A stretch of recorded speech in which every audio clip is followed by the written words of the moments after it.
Bom dia, amada igreja. Estamos nesta manhã mais uma vez para o estudo da Escola Bíblica Dominical. Estamos dando continuidade ao Evangelho de João. Espero que os irmãos estejam gozando da perfeita saúde, da presença do Senhor nesta manhã. Que o Senhor possa estar abençoando a cada um de vocês, onde vocês estiverem nesta hora, os nossos amigos, os nossos familiares e a todos os irmãos da Igreja Batista Metropolitana. Vamos orar? Pai querido, nessa manhã nós queremos te agradecer por todas as bênçãos que o Senhor tem derramado sobre as nossas vidas. Queremos te agradecer pela tua proteção. Queremos te agradecer, ó Deus, pelo suprimento que o Senhor tem dado a cada um de nós. Queremos te agradecer por vidas curadas desta pandemia, por vidas restabelecidas. E queremos te agradecer, Senhor, porque nós sabemos que a tua mão poderosa, a tua mão de cura tem agido na vida de muitos. Nós sabemos disso e por isso nós te louvamos, nós te agradecemos, nós bendizemos o seu nome. Fica conosco nesta manhã para o estudo da tua palavra, mas continue abençoando o teu povo, o nosso país, todos aqueles que estão enfermos, aqueles que estão desempregados e aqueles, ó Deus, que estão trabalhando, que permaneçam firmes no teu trabalho. Que nós possamos sempre estar dando bom testemunho de ti, Senhor, de tudo aquilo que o Senhor tem feito nas nossas vidas. Nós te louvamos, nós te agradecemos, no nome de Jesus. Amém. Se Deus fizer, Ele é Deus. Se não fizer,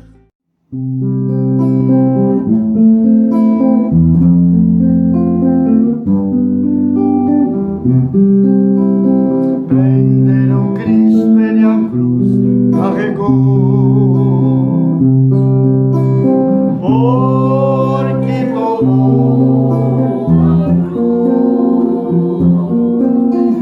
para o Calvário se encaminhou. Porque tomou a cruz,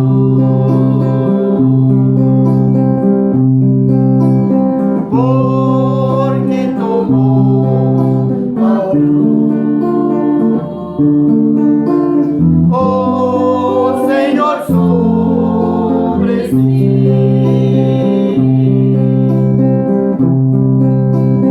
porque tomou Cristo a cruz de terror, foi por mim, por ti.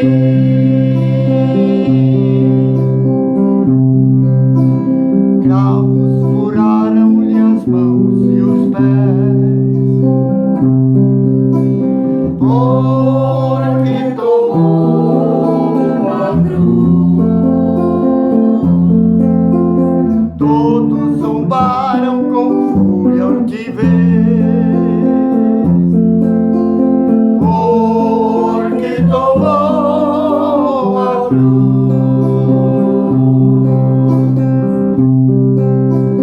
Porque tomou a cruz, oh Senhor, sobre si, porque tomou Cristo a cruz de terror, foi por mim,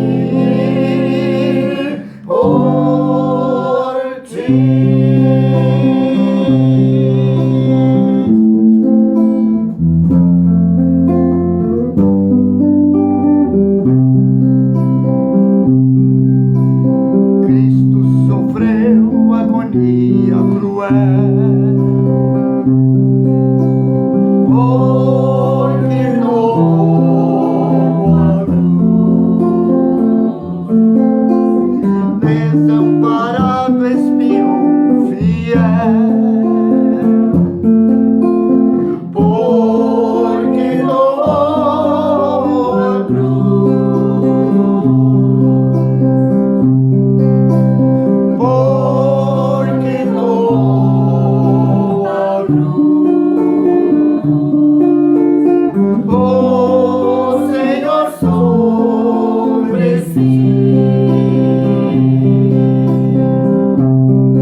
dia, meus caros irmãos e amigos da Igreja Batista IBM.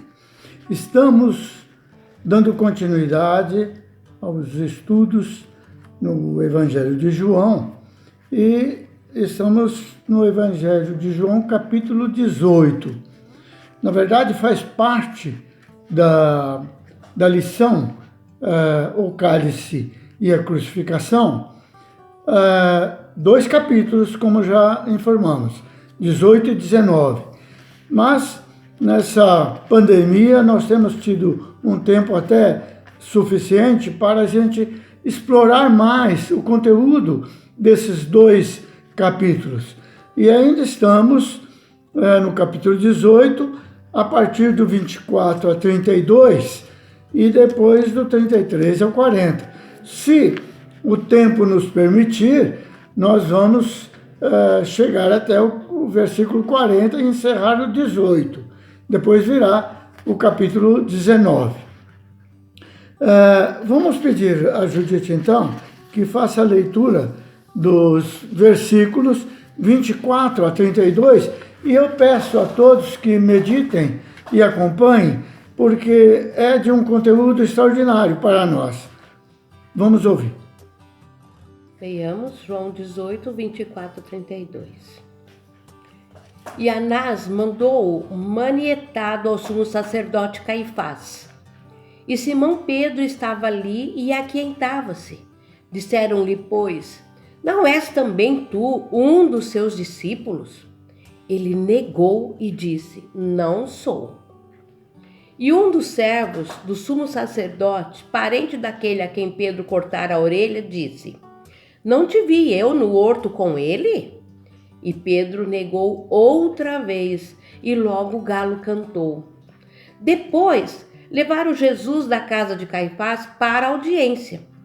E era pela manhã cedo, e não entraram na audiência para não se contaminarem, mas poderem comer a Páscoa. Então Pilatos saiu fora e disse-lhes, que acusação trazeis contra este homem? Responderam-lhe e disseram-lhe, se este não fosse malfeitor, não te entregaríamos. Disse-lhe, pois, Pilatos, levai-o a vós e julgai-o segundo a vossa lei. Disseram-lhe então os judeus, a nós não nos é lícito matar pessoa alguma, para que se cumprisse a palavra que Jesus tinha dito, significando de que morte havia de morrer. A riqueza de detalhes do João é de impressionar. Ele conta detalhes que somente quem estava presente mesmo poderia anotar tudo isso aí. E que bom que João tinha uma memória fantástica, né? Fotográfica. Do jeito que ele anota aqui, parece que estamos vendo tudo acontecer. Esse relato aí, na verdade, é a história da noite mais negra da história da humanidade. Acusação, julgamento, tudo isso acontecendo com Jesus Cristo, o nosso Salvador inocente. E a gente percebe que houve realmente uma trama muito grande. E Jesus já estava ali sofrendo as consequências da traição de Judas, que se deu mais ou menos às 10 horas da noite, anterior a esse relato que acabamos de ler. Já se passava ali das 2, 3 horas da manhã, em que, levado a Anás, ele foi interrogado e levou uma bofetada, como dissemos no domingo passado. E era, na verdade, uma audiência de preparação para o libelo acusatório contra Jesus. Isso tudo na casa de Anás. O Sinédrio, os membros do Sinédrio já haviam se reunido anteriormente e combinaram tudo com Judas. Houve ali uma acusação religiosa contra as leis, acusando Jesus que estava quebrando as leis do Talmud ou da Torá, do Mishnah, que eram leis que poderiam mostrar que Jesus estava sendo acusado de blasfêmia. Então, era um julgamento religioso. Mas agora começa com essa prisão o julgamento político de Jesus. A acusação seria de crime contra a segurança do Estado. Ali também havia as leis de segurança do Estado. Seriam leis que imperavam naquela ocasião no governo romano. Então, houve um jogo aí de uma preparação contra Jesus, de sublevação, ato de rebelião, conspiração contra o imperador de Roma. E essa foi a jogada, vamos assim dizer, do sumo sacerdote Anás, que na verdade não era mais sumo sacerdote. Ele era sumo sacerdote para os judeus, mas para o imperador já não era mais, que ele foi destronado. E não era também da linhagem de Arão. E ele era o sogro de Caifás. E então toda essa trama foi política e religiosa para acusarem Jesus também contra leis do Império Romano. A história da morte de Jesus começa com a sua prisão, como nós já vimos. E essa prisão aconteceu na noite de quinta-feira, véspera da grande festa dos judeus, que era Páscoa. Por isso que nós, nesse texto aí, quando ele é levado, amarrado, seria nos dias de hoje algemado perante o sumo sacerdote Anás. Depois disso, Anás viu que não ia extrair dele uma confissão, então encaminha ao Caifás, que era o sumo sacerdote de fato. Nessa caminhada aí, nós vemos que Jesus chega mais ou menos à presença de Caifás lá para as 3 horas. Então, nessas 3 horas, acontece de Pedro estar ali se aquentando. Devia de ser uma noite fria, e Pedro estava ali junto com o grupo, e alguém identifica Pedro. Lógico que dava para identificar Pedro. 3 anos acompanhando Jesus, ele era conhecido, ele não era um desconhecido ali naquele momento. E então essa pergunta é feita a ele: você também não é um dos discípulos de Jesus?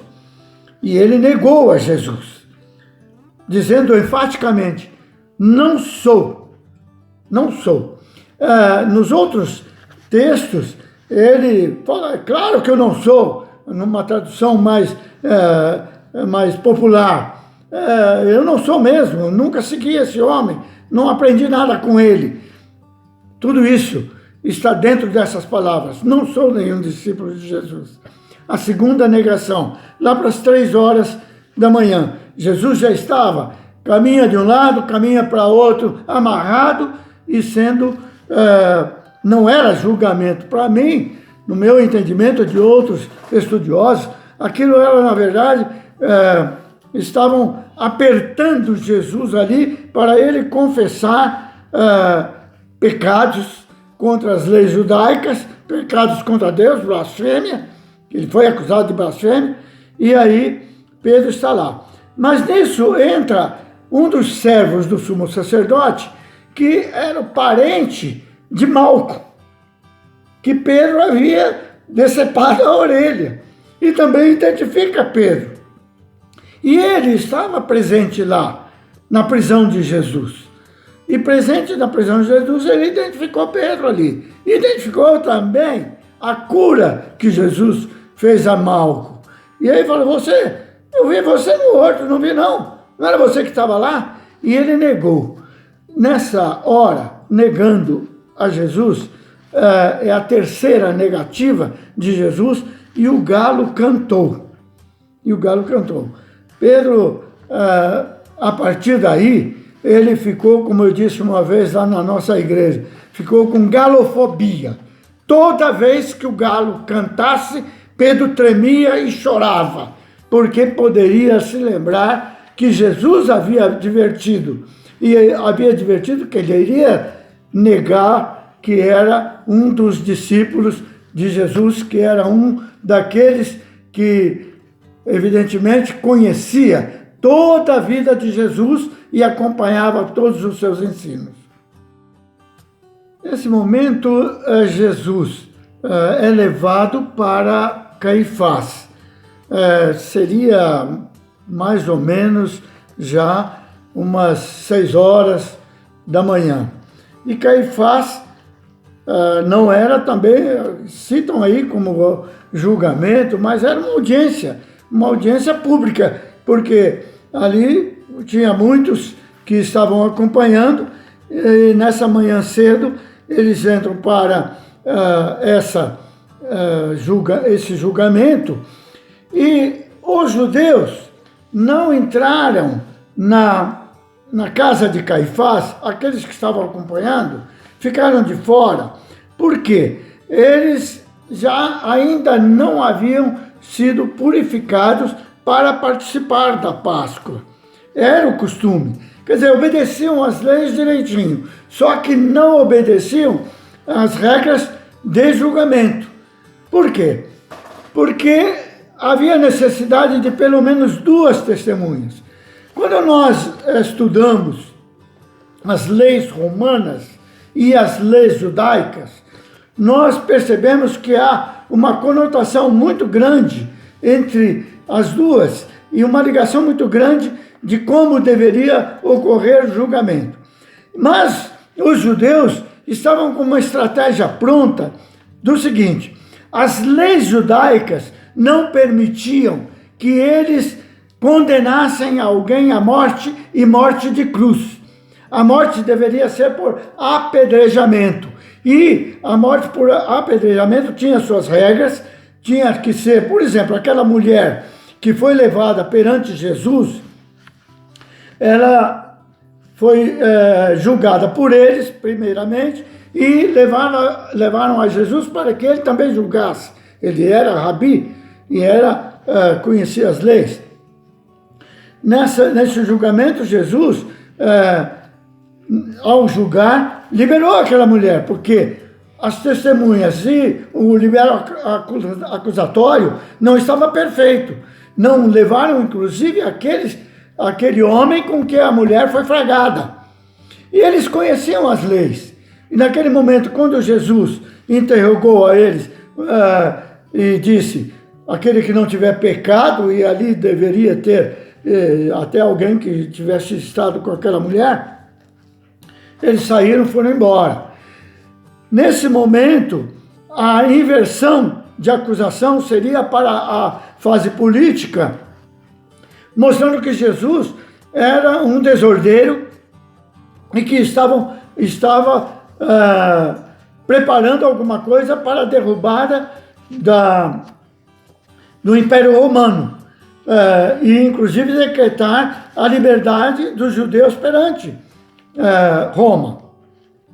Esse julgamento religioso e político, a gente percebe que houve, de fato, uma trama contra Jesus, e ele nada falava para se defender. O texto que João coloca aqui, na verdade, ele se torna até incompleto em relação a outros textos dos outros evangelhos. Mas, levado para a casa de Caifás, ele é interrogado e também não encontra ali um libelo acusatório. Caifás tem uma ideia de levá-lo até Pilatos, encaminhar para Pilatos, que era o governador da Judéia, nomeado pelo imperador. Ele tinha que fazer esse julgamento também, participar desse julgamento. Por quê? O povo judeu queria que houvesse um julgamento político. Pilatos, como governador da Judéia, deveria condená-lo à morte. Por quê? Ele estava tramando, Jesus, a acusação, estava tramando contra um imperador, logo era digno de morte. Pilatos, então, pergunta imediatamente: que acusações vocês trazem contra esse homem? Eles disseram: se não fosse um malfeitor, não traríamos aqui. Ora, é claro que eles estavam querendo já arranjar alguma desculpa para levar a Timóteo, a Pilatos. Pilatos diz assim: então, se ele é um malfeitor, vocês devem julgar segundo as suas leis, porque ele é judeu. Se ele é judeu, vocês é que devem julgar. Então levai, julgai segundo a vossa lei. Ele já tinha sido julgado lá no Sinédrio. Mas lá no Sinédrio era um julgamento religioso. E eles não podiam condenar à morte. Senão, se fosse uma morte, seria de apedrejamento. E aí ele diz isso e diz: a nós não é, os judeus dizem: a nós não podemos matar ninguém. Ora, se eles não podem matar ninguém, como é que levam a Pilatos para ele ser julgado e morrer? Mas eles estavam dizendo isso porque na Bíblia já estava previsto que ele morreria no madeiro. Maldito seria aquele que seria levado ao madeiro, levantado no madeiro. Seria exposto à execração pública. E era isso que Jesus deveria passar. Então, nós vemos que a palavra de Deus estava se cumprindo aí através do sumo sacerdote, que deveriam ser aqueles que deveriam administrar a religião judaica na forma da lei, segundo as leis de Moisés, segundo o Deuteronômio, mas eles estavam infringindo exatamente a lei. Mas tudo isso haveria de ser cumprido segundo a palavra de Deus. Já se passavam mais ou menos das 6 horas da manhã e os evangelhos sinóticos anotam que nesse momento, nessa hora, segundo a cronologia, Judas reconhece o seu grande erro e suicida. E nesse momento, Jesus é levado a Pilatos, como nós lemos, e Pilatos entra em audiência novamente com Jesus para interrogá-lo. E isso está relatado nos versículos 33 a 40, que nós vamos ouvir a leitura. Leiamos. Tornou, pois, a entrar Pilatos na audiência e chamou a Jesus e disse-lhe: Tu és o rei dos judeus? Respondeu-lhe Jesus: Tu dizes isso de ti mesmo, ou disseram-te outros de mim? Pilatos respondeu: Porventura sou eu judeu?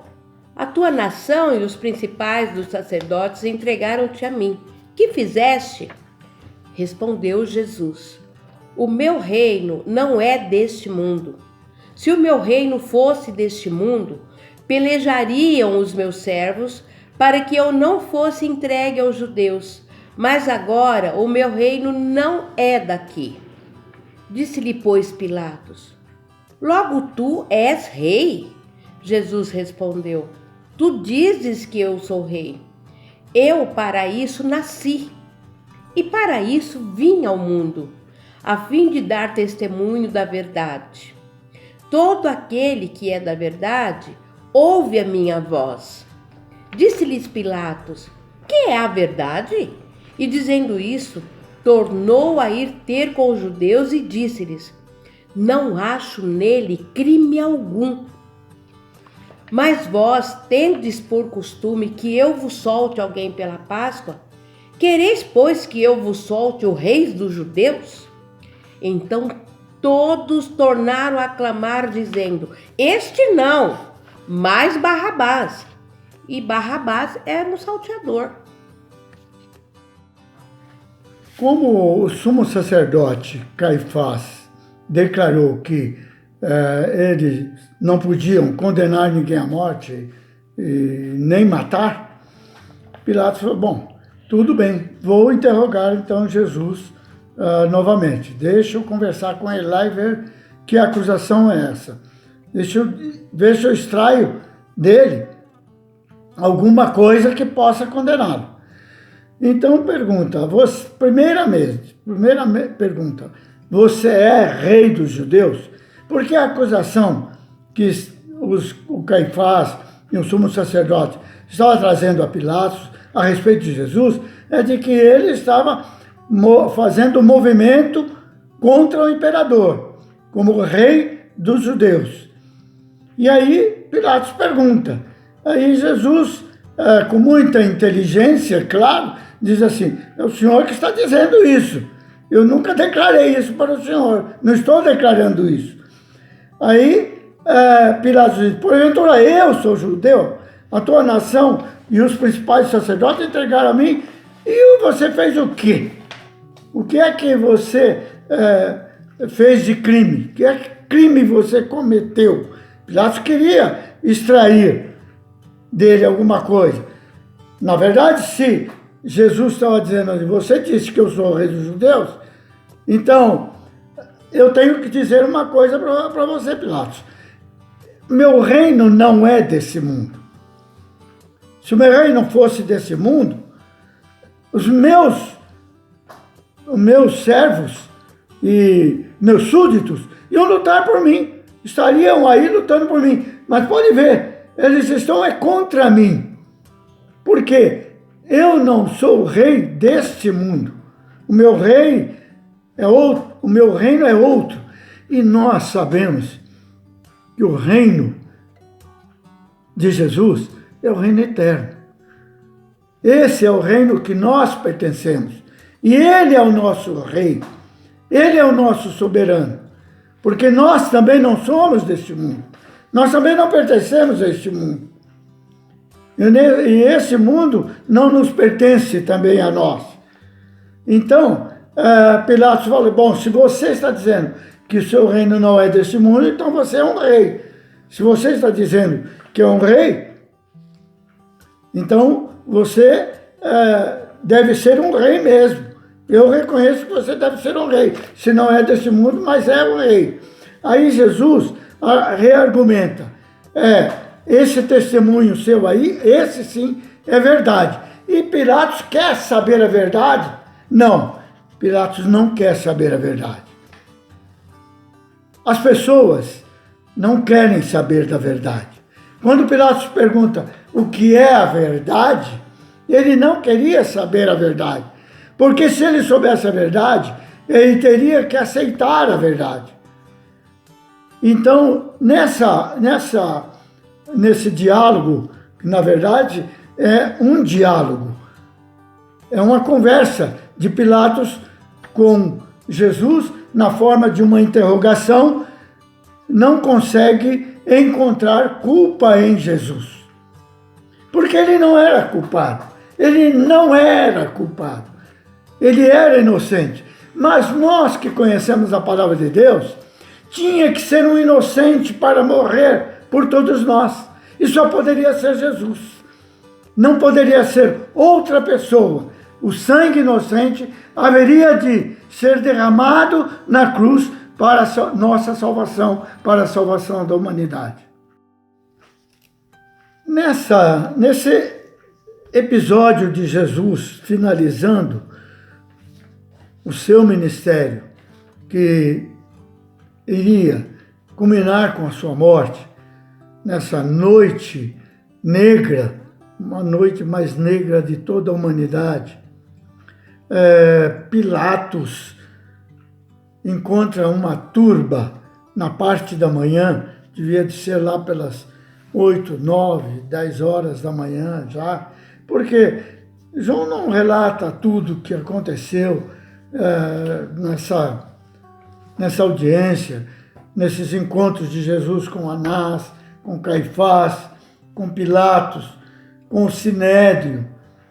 Nós sabemos a síntese de tudo isso e o suficiente para a gente entender que Jesus foi ali sofrendo uma pressão tremenda entre traição, negação, inquisição, negação, tudo que nós podemos imaginar de ruim ali naquela noite aconteceu.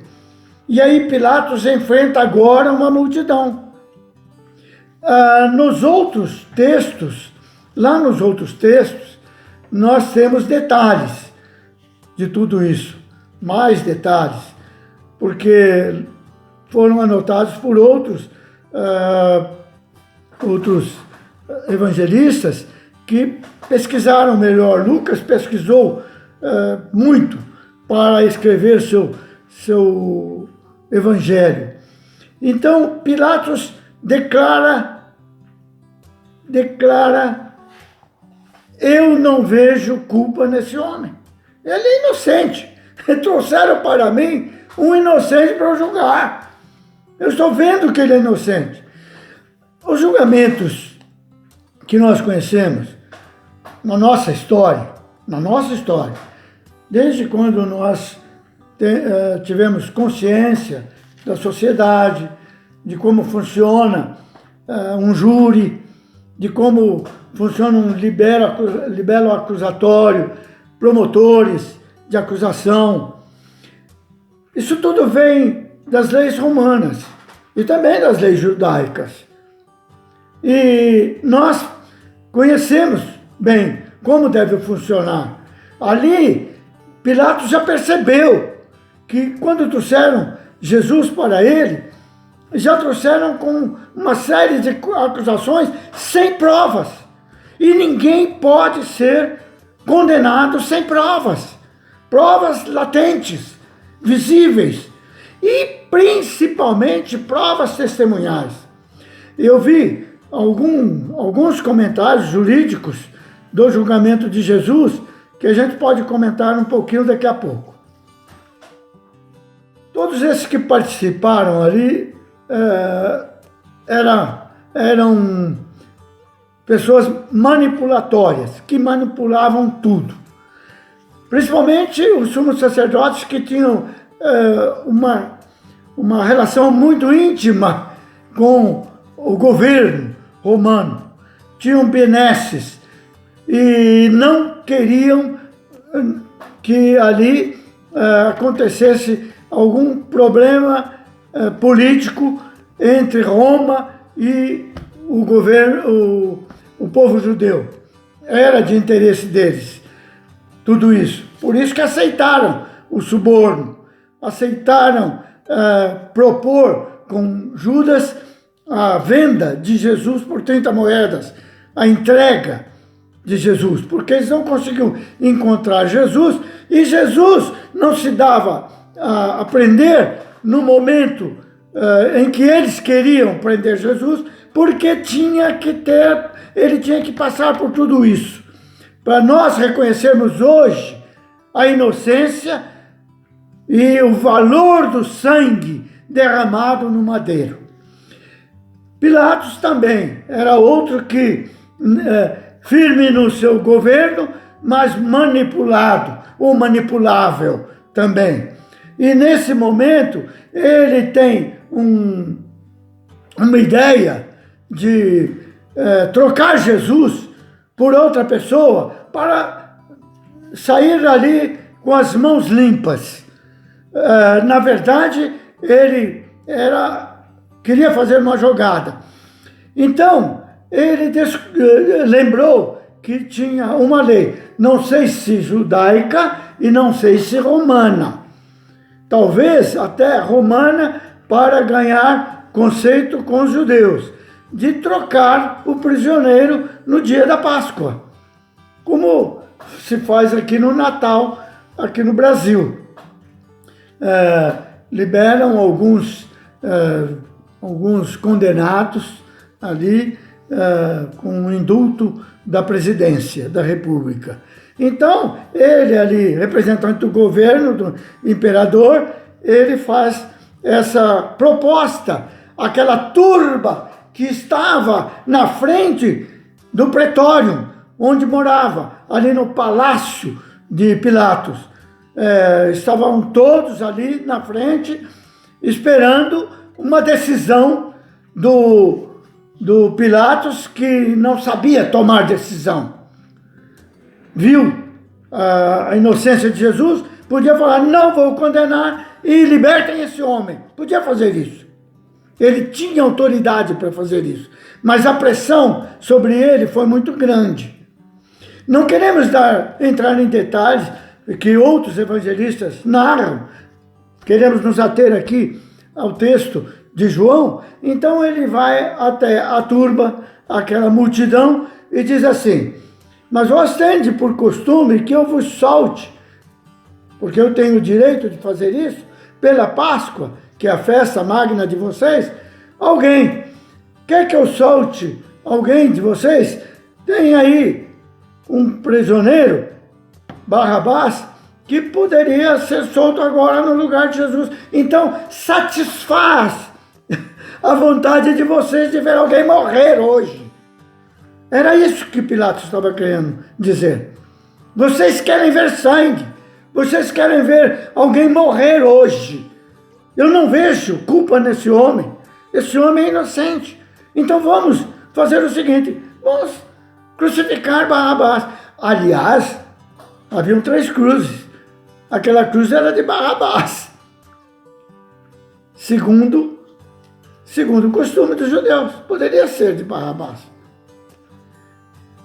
Na verdade, Barrabás foi a única pessoa naquele dia ali que descobriu que Jesus morreu por ele, no lugar dele.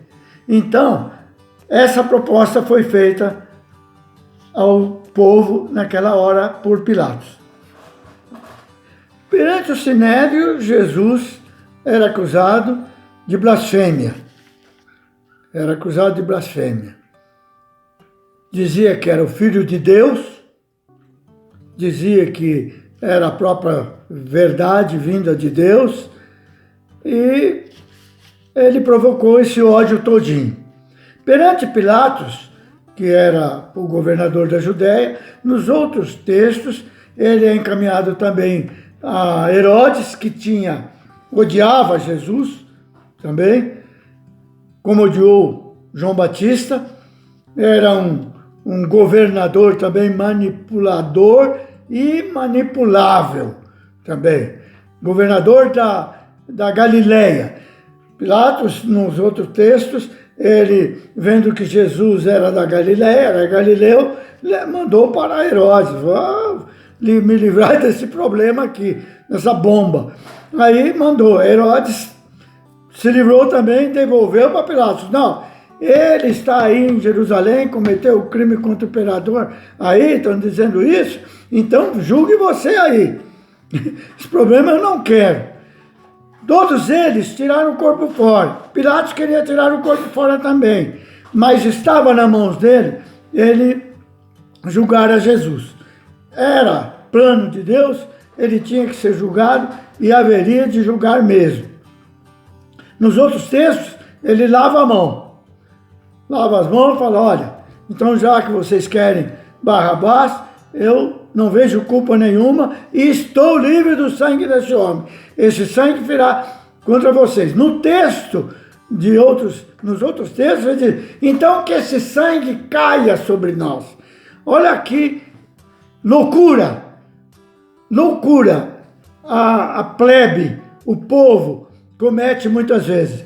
Diz aí um texto não, na verdade um ditado que é romano, em latim, que vox populi, vox deum, a voz do povo é a voz de Deus.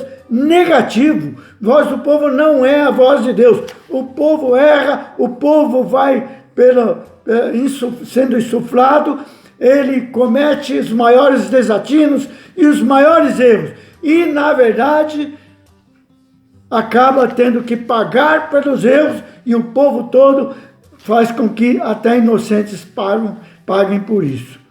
E então eu vos solto. E o povo diz, não, negativo, esse não, Barrabás não. Nós queremos Barrabás livre e queremos Jesus crucificado. Gente, eu disse que foi a noite mais negra.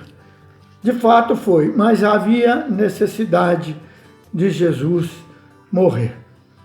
No capítulo 19, nós vamos ver exatamente que no 19 completa-se o julgamento e Jesus é crucificado. Ele haveria de morrer, ele veio para morrer. Ele escolheu os cravos, como eu disse há algumas aulas anteriores. Naquele livro de Max Lucado, a gente lendo pode ouvir o barulho do martelo pregando os cravos em Jesus. Havia necessidade dessa morte. Sem a morte de Jesus, sem o Cordeiro que veio para tirar o pecado do mundo, nós não seríamos salvos.